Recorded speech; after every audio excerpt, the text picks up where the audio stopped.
그리고 또 이렇게 말하였다. 우리가 하나님 나라에 들어가려면 반드시 많은 환난을 겪어야 합니다. 그리고 그들을 위해서 각 교회에서 장로들을 임명한 뒤에 금식을 하면서 기도하고 그들이 믿게 된 주님께 그들을 맡겼다.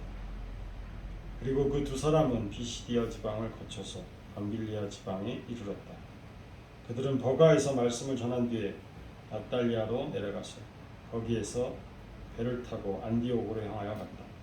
이 안디옥은 그들이 선교 활동을 하려고 하나님의 은혜에 몸을 내맡기고 나서는 곳이다. 이제 그들은 그 일을 다 이루었다. 그곳에 이르러서 그들은 교회 회중을 불러 모으고서 하나님께서 자기들과 함께 행하신 모든 일과 하나님께서 이방 사람들에게 믿음의 문을 열어주신 것을 보고하였다. 그들은 제자들과 함께 오랫동안 지냈다. 아멘.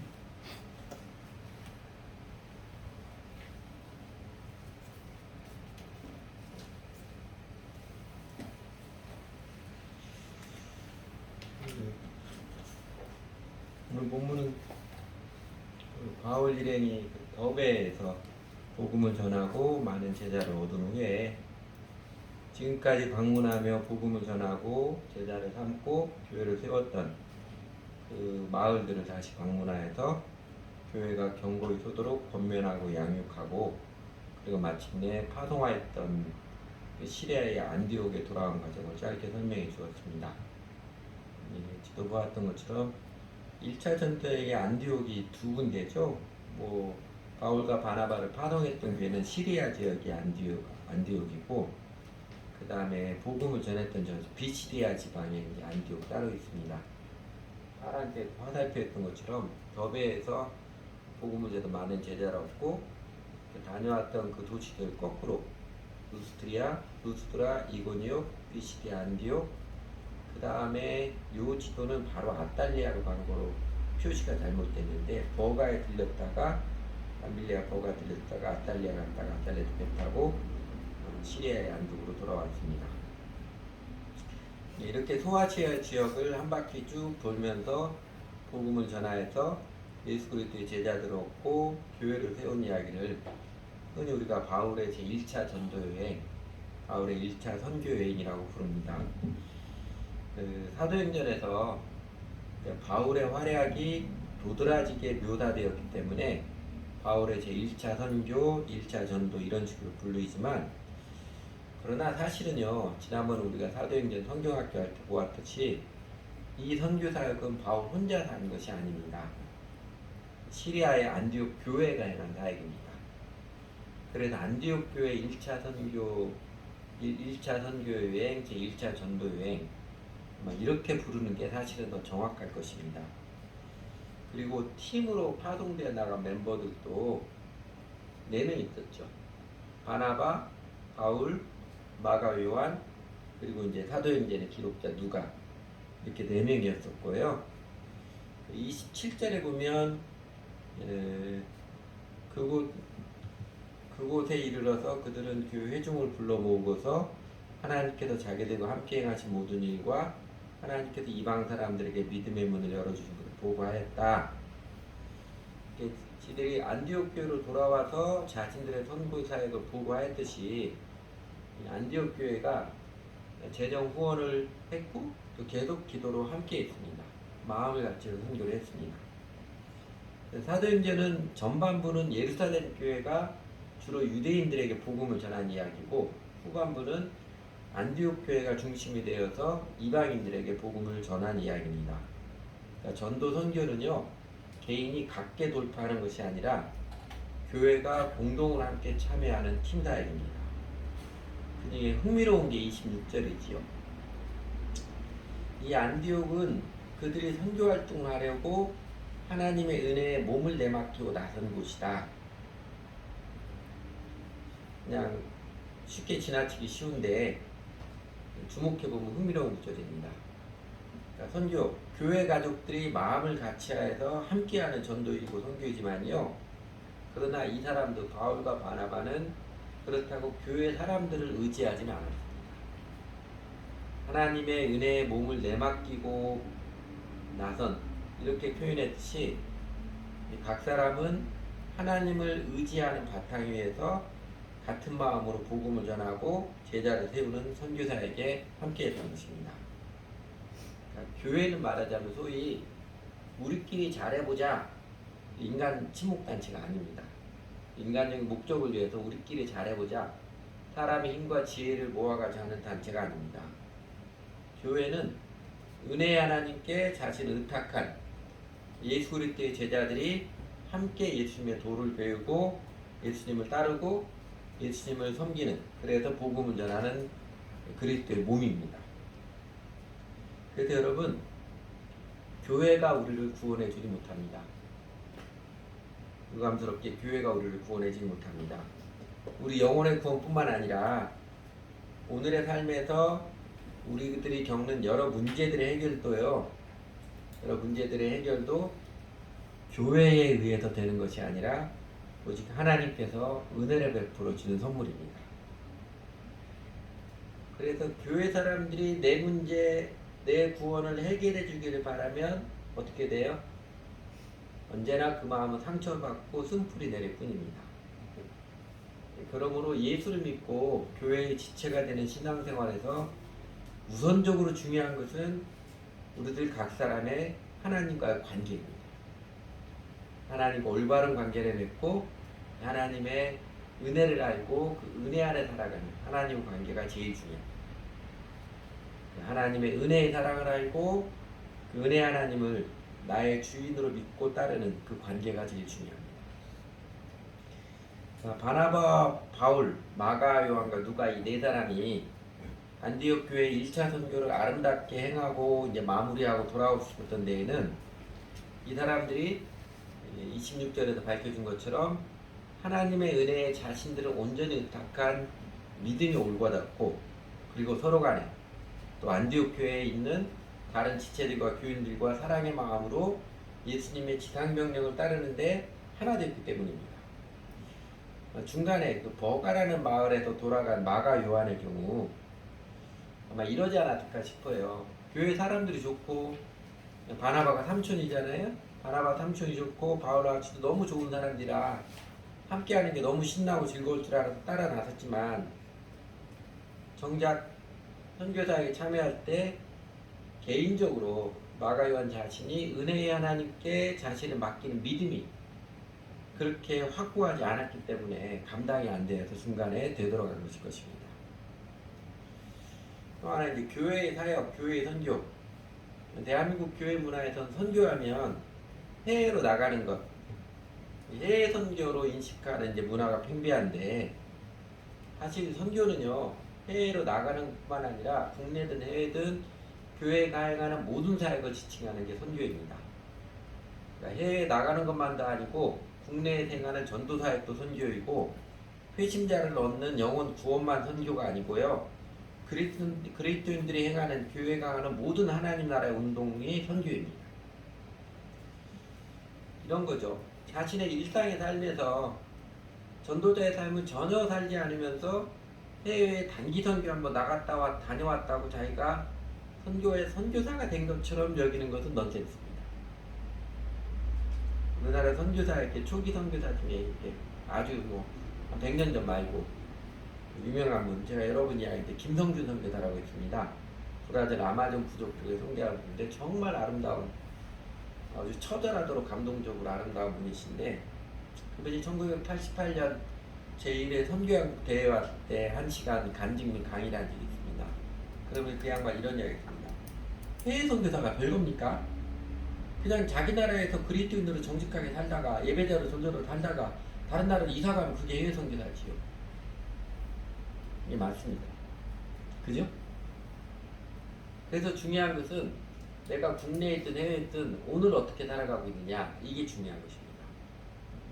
우리가 앞에서 사도행전 앞에서 쭉 보았듯이 예루살렘 교회도 안디옥 교회도 예수를 믿은 사람들, 예수 그리스도의 제자들은요 모두가 다 평소에 사도행전 2장 42절에 가르쳐 주었듯이 교회에서 잘 배워서 예배자로 전도자로 기쁘게 살아가는 사람들이었습니다.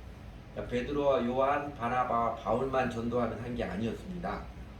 일주일에 한 번씩 예배 보는 것을 신앙생활 땜질하는 사람은 없었습니다.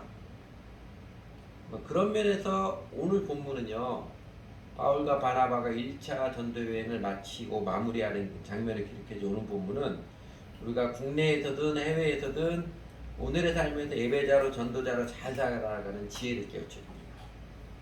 우리가 예수 그리스도의 제자로서 교회의 선교, 교회 사역에 실제적으로 참여해서 그 보람과 활력을 만끽하며 살게 하는 중요한 원리들을 가르쳐줍니다.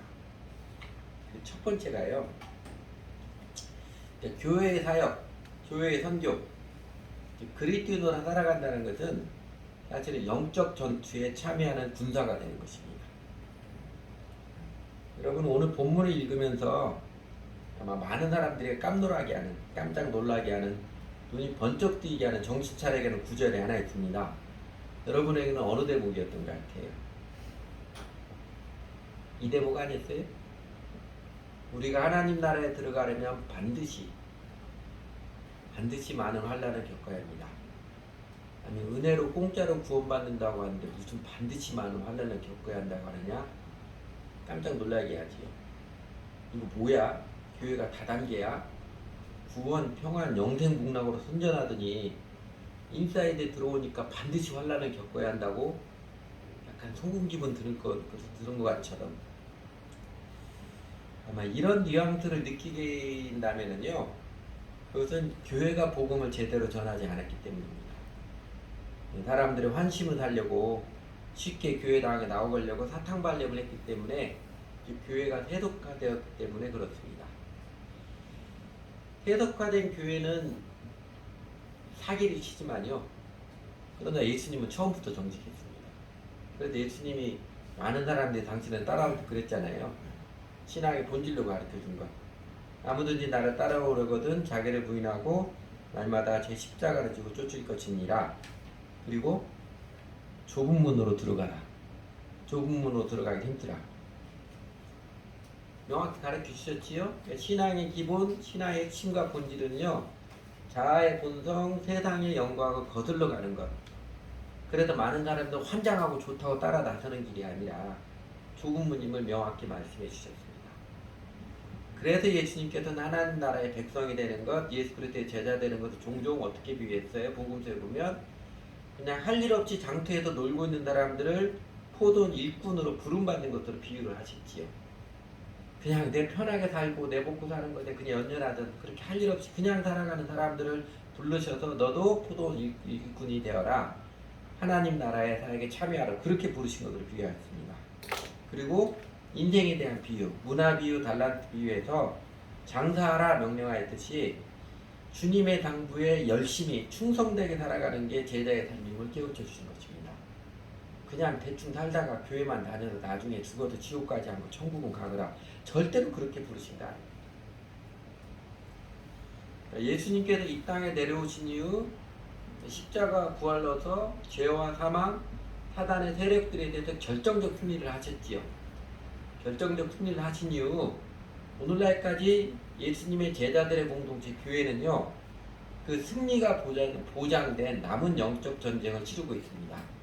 가르쳐 말에 누룩 퍼지는 것처럼 그 전에 인간이 하나님 거역한 죄로 말미암아 죄악의 세력, 사단의 세력이 있던 세상 모든 영역에 다시금 하나님의 통치를 임하게 하는 승리가 보장된 남은 영적 전투를 치르고 있습니다. 여자의 후손은 내 머리를 상하게 할 것이요. 창세기 3장 예언처럼 십자가 부활로서 예수님께서 악의 세력들의 머리를 깨뜨려져서 이제 승리가 확실히 보장되었지만, 그런데 여러분, 뱀이 머리가 깨지면 더욱 발악을 하잖아요. 그런 것처럼 악의 세력들은 울부짖는 사자처럼 삼키자를 찾느라고 더욱 발악을 하고 있지만, 그러나 승리는 확실히 보장된 게임입니다. 그래서 영적 전투이고, 그래서 하나님 나라의 백성으로 부르심 받은 자들, 예수 그리스도 제자들은 그래서 반드시 세상이 주는 괴로움을 겪기 마련입니다. 우리가 하나님 나라에 들어가려면 반드시 많은 환난을 겪어야 합니다. 오늘날 교회가 무기력하고 세상 사람들에게 짓밟히는 이유, 왜 그래요? 이 본질을 생략하고 예수 믿는 것을 쉽고 편한 것으로 스스로 싸구려로 전략시켰기 때문에 그렇습니다. 사실은 예수 믿는 게 아닌 거예요. 여러분, 살면서요, 내 인생을 거슬러 올라가는 게 없는 사람은요, 틀림없이 죄와 정욕에 미끄러져 갑니다. 내가 고상한 목표를 향해서 내 자신을 쳐서 복종시키면 거슬러 올라가는 사람이 없으면요, 할 수 있으면 쉽게 돈 벌고 할 수 있으면 편하게 살려고 그러고 그런 사람은요, 틀림없이 죄와 정욕에 미끄러져 가요. 다윗이 그랬잖아요. 다른 부하들은 다 전장에 나갔는데 뒤에 왕궁에 혼자 남아가지고 할 일 없으니까 낮잠이나 퍼자고 그러고 있으니까 아주 처참하게 넘어져 버렸잖아요. 부르심은 목사 선교사들에게만 해당되는 말이 아닙니다. 이 목사 선교사로 뭐 부르심 받는 이거는 아주 오만한 거예요. 아주 병폐입니다. 목사 선교사는 교회에서 자연스럽게 확인이 되고 존중을 받는 것이지, 목사가 되고 어느 날 갑자기 신학교 갔다고 자기가 신분이 다른 사람 하는 거, 이건 아주 큰 죄악이고 오만한 죄악입니다. 부르심은 한 가지예요. 예수 그리스도의 제자로 부르심, 그리스도인으로 부르심 한 가지입니다. 직업이 무엇이든 간에 삶을 살아가는 태도가 그리스도의 군사처럼 헌신적이고 경계하는 자처럼 정직하게 살아가고 수고하는 농부처럼 열심히 살아가는 그 삶으로 부르심 한 가지입니다. 여러분 그리스도인 예수님의 제자로서의 부르심에 따라서 영적 전쟁에 적극적으로 참여하시기 바랍니다. 그러면 인생이 행복해져요. 그러면 하나님의 능력을 경험합니다. 그러면 사실은요, 이 영적 전투에 능동적이고 전투적으로 참여해야 함께 하시는 살아계신 하나님과 함께 하시는 하나님의 권능도 알고 인생의 진정한 맛이 무엇인지도 알고, 그리고 승리의 감격도 만끽합니다. 아, 인생 이렇게 살아가는 것이구나. 사는 맛을 비로소 경험합니다. 물론 세상이 주는 괴로움 환난들을 이겨야지요, 있지요. 그러나 오히려 세상이 주는 괴로움 환난 때문에 그 세상을 이기는 승리의 감격들을 더욱더 느끼는 것입니다. 그러면 영적 전투에 참여하는 게 뭐겠습니까? 어떻게 영적 전투에 참여할 것인가? 이 측면에서도 오는 본문은 명확히 잘 가르쳐줬습니다. 그래서 교회의 사역, 교회의 선교 중요한 원리 두 번째는요, 모든 교회의 선교 사역, 그리스도인의 사역은요, 다른 사람을 붙들어주는 일, 다른 사람을 사랑으로 붙들어주는 일, 내 이웃이, 내 주변의 사람들이 믿음을 갖게 되고 그 믿음을 지키고 믿음을 강건하게 세워가도록 사랑으로 돕는 일입니다.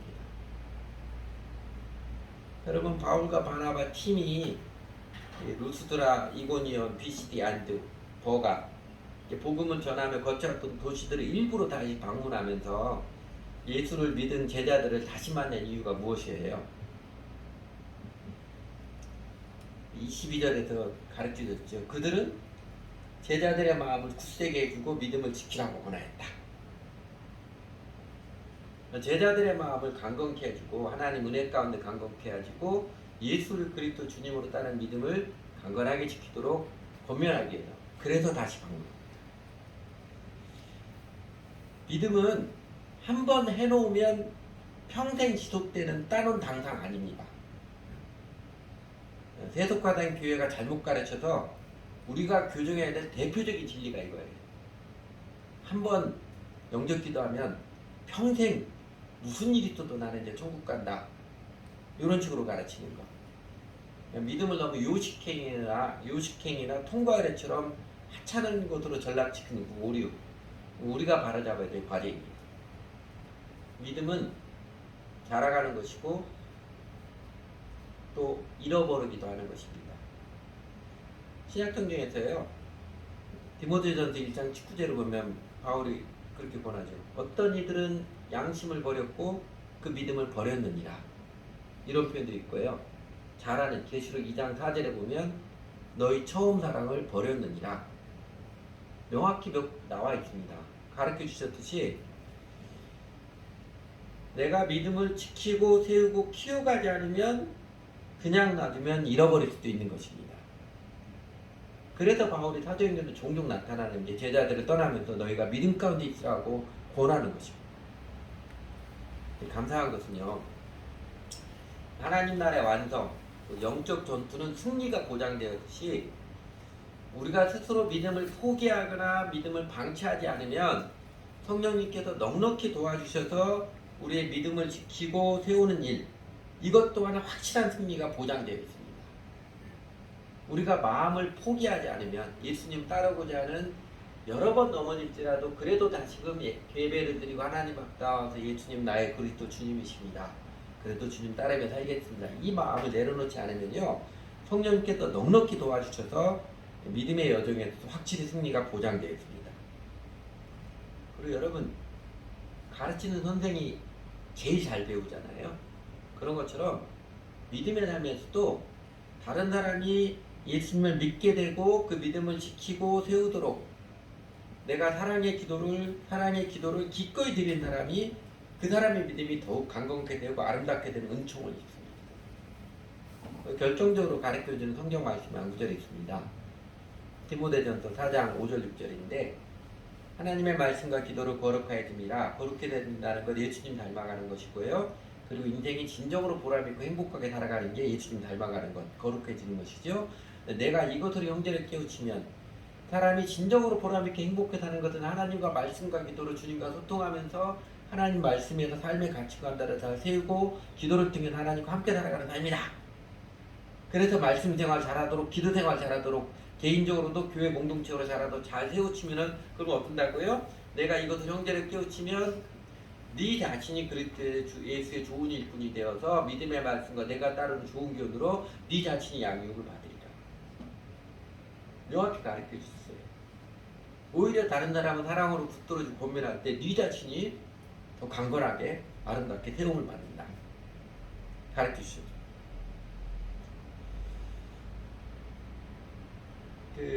지지난주에 제가 지지난주 3주 전인가 우리나라 캠퍼스 선교단체 현황들에 대해서 역사에 잠깐 이야기하면서, 사실 캠퍼스 모든 선교단체에 빚을 지고 있는 사람은 내비게이터 선교회를 창시한 도슨 트로트맨이라는 이야기 드렸지요.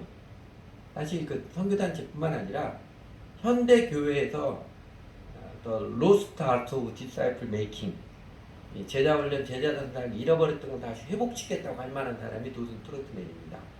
개인적으로 성경을 공부하고 또 개인적으로 각 사람을 붙들어주고 하는 이거를 현대 교회에 보급해준, 안 믿기지 모르겠지만 교회 역사에서 이렇게 소그룹으로 성경 공부한 역사가 200년이 안 됐어요. 18세기까지는 그런 거 없었습니다. 참 인간이 아둔한 거지요. 사도행전을 명확히 가르쳐줬음에도 불구하고 그걸 올바르게 해석하는데 시간이 참 많이 걸렸어요.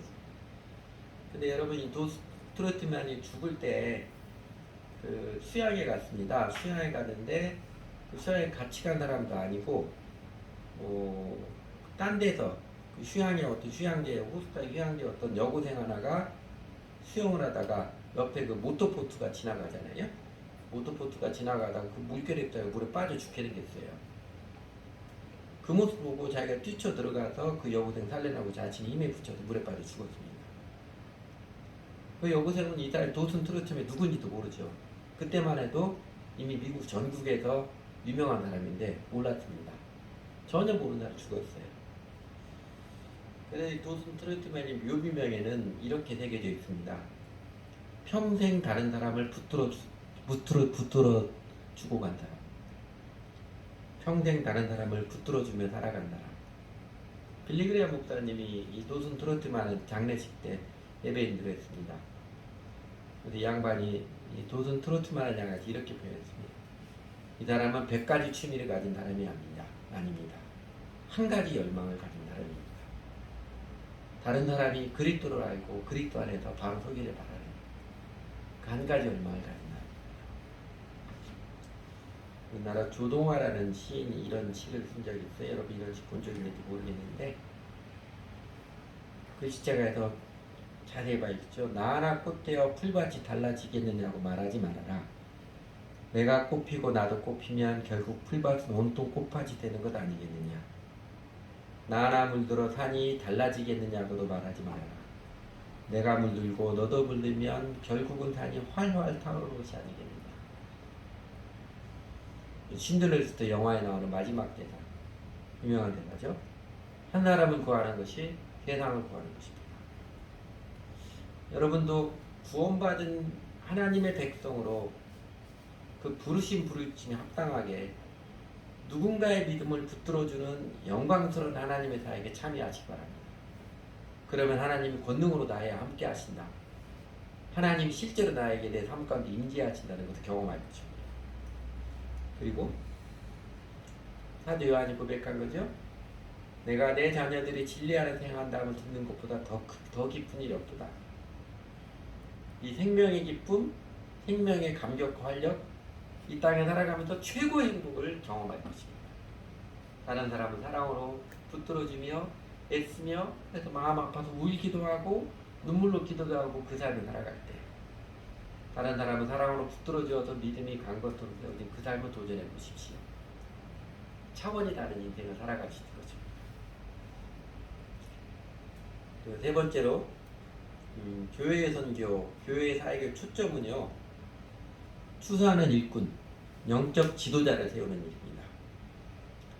이 각 사람의 믿음이 강건하게 아름답게 잘 자라가도록 믿음이 잘 지켜지고 세워지도록 붙들어주는 게 각 사람을 향한 사역의 초점이라면 교회 공동체를 향한 사역의 초점은요. 지도자를 세우는 일입니다. 그래서 23절에 보면 바울이 그러죠. 그리고 그들을 위해서 각 교회에서 장로들을 임명한 뒤에 이렇게 말했듯이 개인적으로는 22절에 했던 것처럼 각 사람을 믿음을 지키라고 은혜 가운데 마음이 강건하도록 도와주는 것이고 교회 공동체적으로는 구심점 지도자를 세우는 일입니다. 장로는 오늘날 그 장로교회 감리교회에서 직분자를 지칭하는 게 아니고 사도행전에서 장로였던 문자 그대로 나이가 많은 사람입니다. 육신적 나이가 많은 뿐만 아니라 신앙의 결륜이 많은 사람, 신앙의 연륜이 많은 사람입니다. 그래서 영적으로 성숙한 사람, 교회 영적 지도자를 말합니다. 신학경 중에서 교회 영적 지도자를 지정할 때 세 가지 표현을 씁니다. 목사, 장로, 감독 그 세 가지 표현을 사용했습니다. 그래서 어떤 사람은 목사고 어떤 사람은 장로고 어떤 사람은 감독 이게 아니고요. 이런 구분이 아니고 이거는 교회 영적 지도자의 역할을 나타내는 세 가지 명칭입니다. 그러니까 똑같은 교회 지도자를 장로라고 부르기도 했고 목사라고 부르기도 했고 감독이라고 부르기도 했습니다. 목사는 그 자체는 돌보는 사람이에요. 다른 사람 사랑하고 돌보는 사람이고 장로는 연장자, 신앙과 인생의 경륜인 사람, 그래서 자연스럽게 본이 되는 사람이고 감독은요, 다스리는 사람이죠. 지도자 역할을 가르치는 것입니다. 예수님께서 각 성과 촌에 두루 다니셔서 하나님 나라의 복음을 전파하시고 복음을 좀 하나님 나라를 가르치시고 모든 병든 거고 약한 것도 고치시는데 아무리 봐도 끝이 없어요. 세상에 고침을 받아야 되고 복음을 들어야 되고 그리고 가르침을 받아야 할 사람도 너무너무 많거든요. 그래서 예수님께서 뭐라고 그러세요? 그 무리를 보시고 도움을 받아야 할 사람 너무나 많으니까 무리를 보시고 민망히 여기셨다고 그러죠. 굉장히 긍휼하신 마음으로 제자들이 뭐라고 그래요? 추수할 것은 많되 일꾼은 적으니까 그러므로 추수하는 주인에게 청하여서 추수할 일꾼들을 보내어 주소서 하라. 그렇게 가르쳐 주잖아요. 제가 그 우리나라 기독교가 그 후기 기독교 사회라고 예전만큼 복음 전하기 쉽지 않은 예전에는 이렇게 십자가만 걸면 사람들이 제발로 교회당 찾아오는데 요새는 그런 사람 없습니다. 도시에서 신도시 새로 개발하는 데서 예배당 아담하게 지어가서 교회 개척하지 않으면요 도시에서 저희 교회처럼 상가 건물 해가지고 해놓으면 100교회 중에 한 개 살아 99개 다 문을 닫습니다. 못 살아요. 그런 때인데 그렇게 생각했는데 1년 전부터 캠퍼스 나가보니까 아니더라고요. 캠퍼스 나에 사람들 보니까요 올바른 가르침을 받고 싶어하는 사람, 받아야 하는 사람 숱하게 많이 있고요. 복음을 제대로 듣고 드려야 되는 사람 정말로 많이 있고요. 실제로 복음을 제대로 알고 싶은 사람도 많아요. 그리고 정서적으로 마음이 약해서 그리고 아직 가치관이 명확히 다르다피 알아서 불안해했다는 사람들 약간 붙들어지는 경우도 또 너무너무 많아요. 예전이 일꾼이죠. 여러분 예수님께서 이 땅에 내려오셔서 삶을 살아가는 인생, 사역하는 인생 본을 보이셨는데 예수님이 친히 초대형 교회 세우려고 하신 거 아니지요.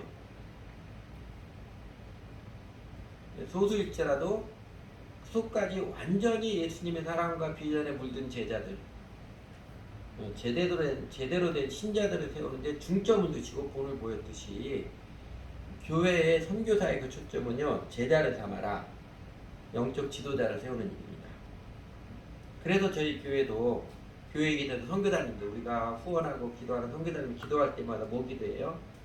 이제 나이도 많은데 이 선교사님 나이가 많은데 이들의 삶과 사역을 재현할 현지인 제자들을 붙여주십시오. 이 사람들이 그 땅을 떠나가도 그 삶과 사랑과 비전을 갖고 그 사역을 계속해 들을 수 있는 현지인 제자들을 붙여주십시오.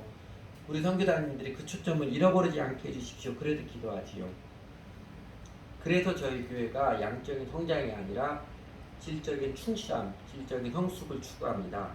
사람들 떨어져 나가도 복음은 정직히 전하고 신앙생활을 올곧게 행하고 올곧게 가르치고자 하는 것입니다. 그리고 하나님의 능력을 경험합니다. 그리고 영적 지도자가 되는 것, 신학교 나와도 되는 게 아니에요. 신학교 몇 년 다니면 목사, 교회 지도자가 되게 한 게 제가 보기에는 현대교회가 세속화된 주범입니다. 교회 공동체에서 자연적 연단을 받고 검증을 받은 사람이 지도자가 되는 게 맞습니다. 교회 안에서 키워돼요. 영적 지도자가 되는 것 다른 것도 아닙니다.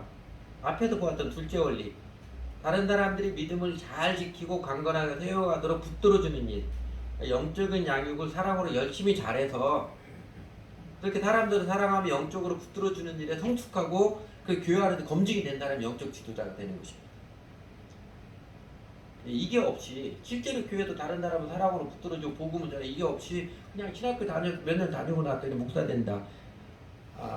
한국교회 문제의 어려움의 99%는 목사 책임이고요. 그렇게 목사 된 사람들 책임 때문에 저도 목사라 이런 이야기 하는 게 좀 두렵긴 하지만요. 근데 여러분 뽕 잡는 게 매라고 하듯이 말만 번지르게 하는 사람이 아니라 또 이렇게 무슨 하기 주렁주렁 매단 사람이 아니라 실제로 다른 사람을 주님께 인도하고 그의 믿음이 강건하도록 잘 붙들어주는 사람이 진정한 영적 지도자입니다. 달인의 법칙이잖아요.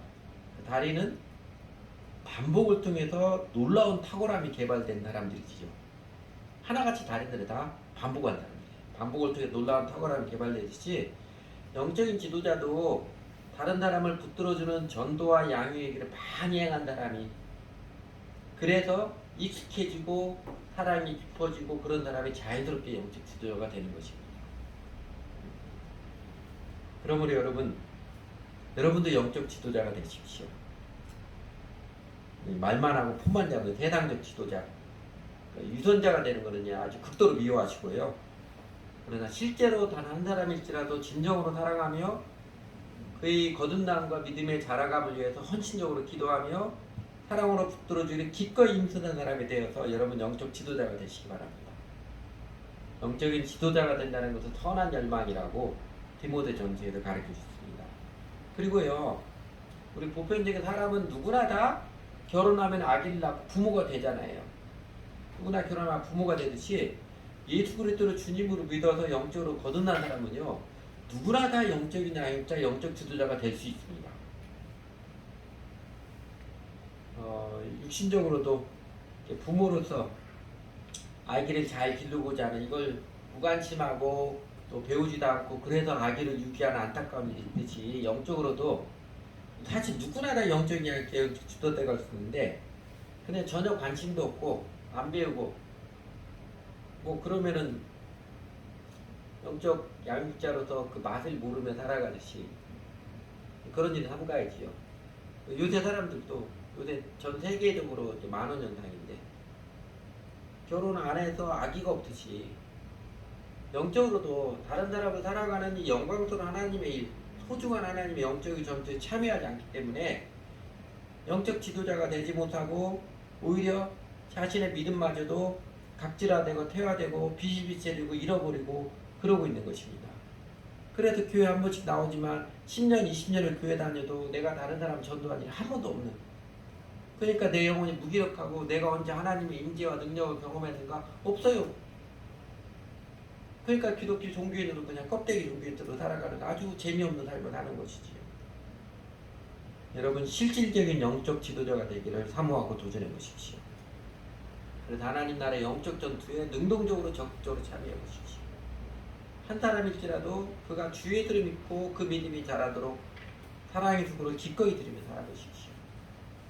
내가 그렇게 오래도록 수고했는데 나는 나를 통해서 그렇게 예수 믿는 한 사람도 없다 할지라도요. 그러나 내가 사랑을 수로들여서 수고를 들여 다른 사람이 예수를 믿고 그 믿음이 자잘하고 수고를 드린 사람은요. 하나님을 압니다. 하나님을 경험합니다.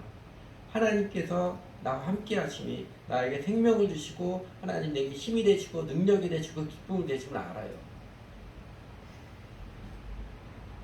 하나님이 내게 더 큰 사랑으로 더 아름다운 권능으로 나하고도 함께 하심을 실감나게 체험해야 합니다. 비로소 인생의 진정한 아름다움을 알며 생명하려고 더욱 누려가며 그리고 세상을 이기며 살아가는 승리의 감격을 하나님의 사랑이 내 안에 더욱 샘솟듯 솟아나는 사랑의 화제를 만끽하며 살아갈 것입니다. 그리고 마지막으로 하나 더 사도 바울은 이제 루스드라, 이고니온, 비시디, 안디옥 교회들을 다시 방문하며 권면하면서 우리가 보았던 22절, 23절처럼 그들의 믿음을 굳세게 붙들어주고 각 사람의 믿음을 굳세게 붙들어주고 그리고 세상에서는 반드시 환난이 많이 겪어야 된다는 영적 전투의 실체를 깨우쳐주고 그리고 교회의 지도자로 세우는 영적 양육일을 한 다음에 그 다음에 우리가 놓치지 않아야 될 표현이 하나 있습니다.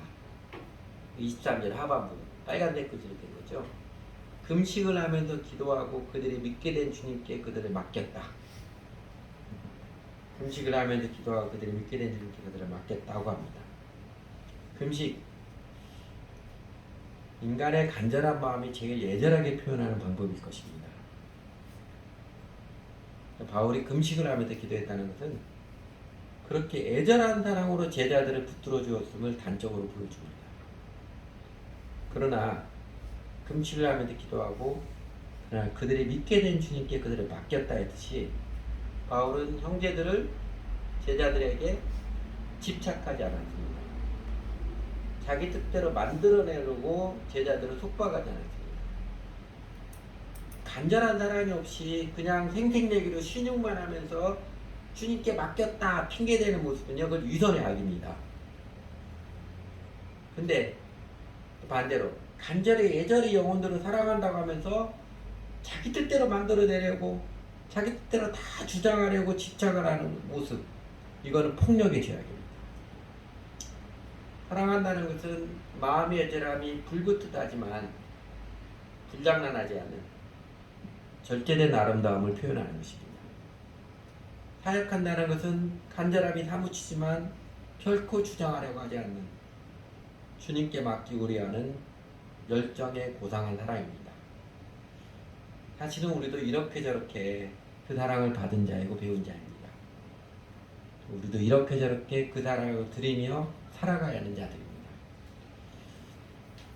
교회 사역, 교회 선교에 우리도 온전히 참여해서 차가운 세상에 하나님의 사랑을 삶으로 전하는 하나님 나라 운동, 영적 전투로 우리도 부르심을 받은 자입니다. 같이 기도하죠.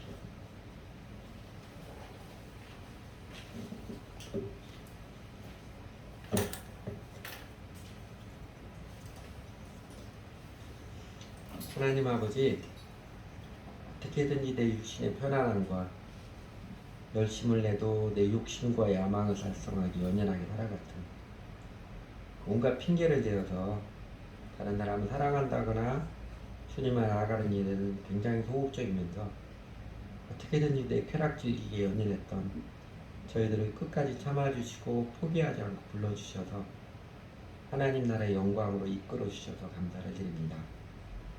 사실은 하나님께서 저희를 하나님 나라의 영적 전투로 불러주시니 우리의 생명과 인생의 진정한 보람을 위해서 영생을 누리며 살아가는 길인데 저희들의 이기적이고 오만한 마음이 아이고 그렇게 살면 재미없을 것 같고 힘들 것 같고 죽을 것 같고 이렇게 느끼는 참 오만하고 어리석음을 하나님 용서해 주십시오.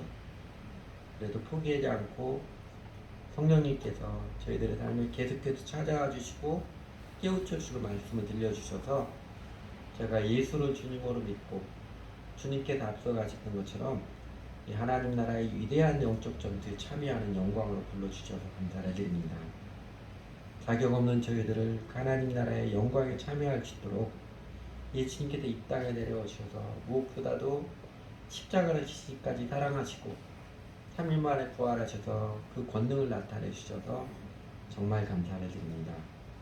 하나님, 어떻게든지 놀기만 하려고 하는, 당장 내게 이익이 되지 않으면 죽음도 수고하려지 않은 저희들의 참 이기적인, 정말 오만한 이기적인 죄악들을 용서해 주십시오. 심지어 하나님의 은혜를 체험하고 하나님의 구원을 받는 것도 쉽게 간단히 그냥 간단하게 끝내버리려고 하는 그런 어리석고 오만한 저희들의 마음을 용서해 주시고 이끌어 주시기 원합니다. 어쩌다 하나님께 열망을 낸다 할지라도 그냥 폼만 잡으려고 하는, 생생내게 그치려고 하는 유선의 모습들을 용서해 주십시오. 어쩌다 하나님께 대한 열망을 낸다고도 사실은 나의 의로움에 집착이고, 다른 사람에 대해 과시하고자 하는 집착이고, 다른 사람 내 마음처럼 통제하고 다스리고자 하는 죄악의 욕망이었던 것들을 하나님 용서해 주십시오. 저희들에게 참사랑을 가르쳐 주십시오. 저희를 하나님 나라의 백성으로 부르신 하나님의 정말 영광스러운 그 의미를 저희들에게 깨우쳐 주십시오.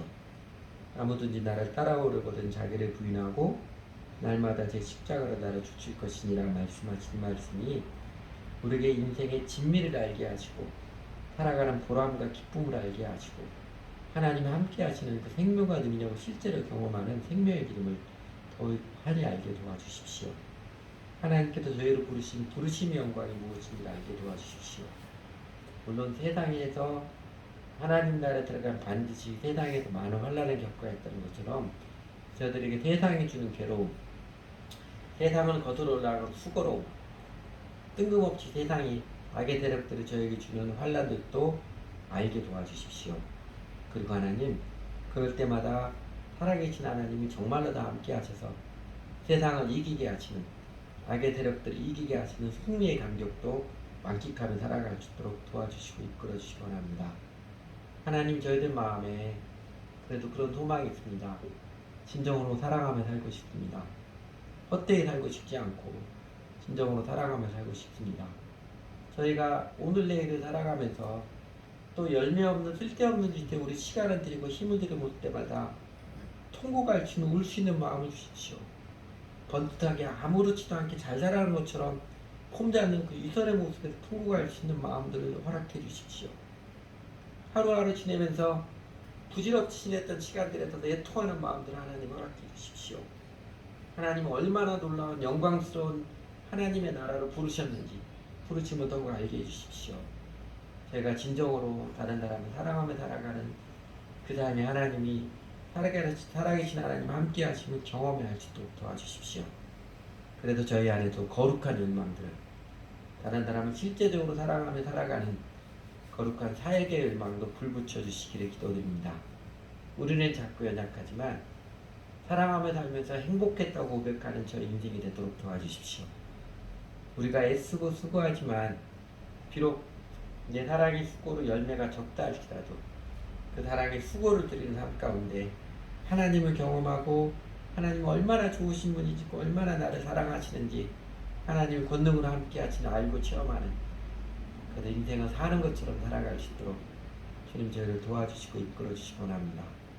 저희도 사도 요한이 고백했던 것처럼 나의 자녀들이 진리하는 데 행한다함을 듣는 것보다 더한 즐거움이 없도다 고백했던 것처럼 저희가 우리 주변의 작은 자들, 작은 이웃들에게 사랑으로 붙들어주고 사랑으로 복음을 전하고 붙들어진 그 삶을 통해서 생애 최고의 행복을 경험하며 살아갈 수 있도록 우리는 연약하고 세상의 어려움이 많을지라도 넉넉히 이해하신 하나님의 능력과 생명을 경험하며 인생 최고의 보람과 행복을 누리며 살아갈 수 있도록 만끽하며 살아가도록 이끌어주세요. 예수님 이름으로 기도드렸습니다. 아멘.